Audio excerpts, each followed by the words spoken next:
There were, yeah, I think there were no cell phones around from 74 to 98. I'll just say that. Now, for something a little more serious, Ryan, we consider this the keystone of the UFO phenomenon, essentially, and it kind of depends on how you look at it and which way you go with the UFO phenomenon. What's your hot take?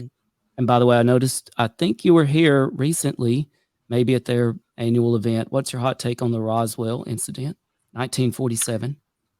Yes, yeah. I took part in their event recently, the Roswell incident, their virtual event actually. I wasn't able to make it over to Roswell myself, but I have been to Roswell several times now. Actually, I got my for any of your viewers, I got my first ever tattoo in Roswell, New Mexico, in a shack in the middle of the desert. It's a question mark for your listeners. Look at that. It's amazing. Yeah, it was my Shack in the permanent desert. souvenir. Yes. Yep.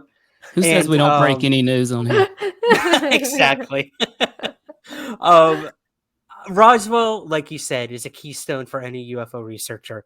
It was the first book I ever read on UFOs. It was Crash of Corona by Stanton Friedman, and I believe it was Don Berliner who also co-wrote that. And look, something happened. Something crashed in the desert. Something that the United States, they weren't even the Air Force at the time. They were still the Army Air Force, I believe, Air Corps. Forgive me, I don't know my military history that well, but they covered it up immediately. You know, they came out with the headline, you know, we captured a flying disc. Next day, they retract this headline and say it was nothing but a weather balloon. But we know for a fact now it was not a weather balloon.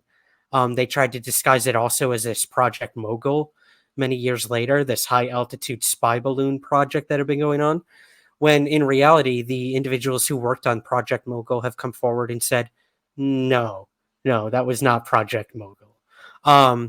I've had the amazing opportunity to go out to the actual crash site and actually work with a geologist who found pieces of metal out there in the desert.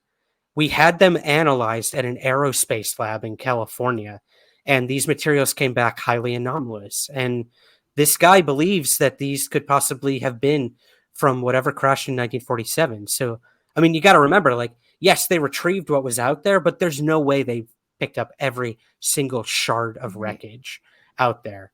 And he also found out there amongst these pieces of metal military buttons from military uniforms that were dated back to the 1940s.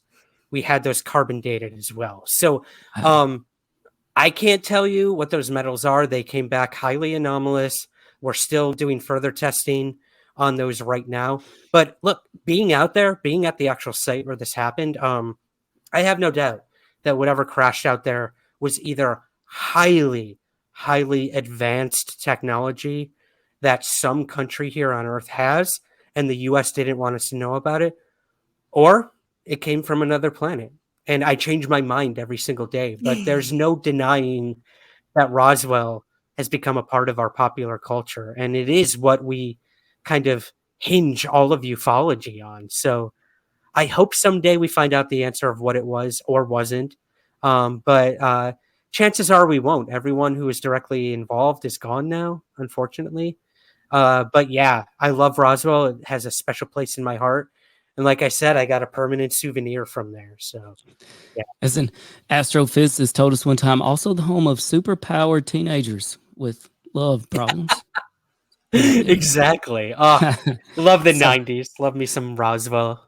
So, and listener Repostes BK Music says high altitude swamp gas balloon. Yes. And interestingly, you know, it was, they blamed it on weather balloons back then in 2023 when we shoot down something over Alaska or Lake Huron or something else over Super Bowl weekend. They call it a weather balloon too. So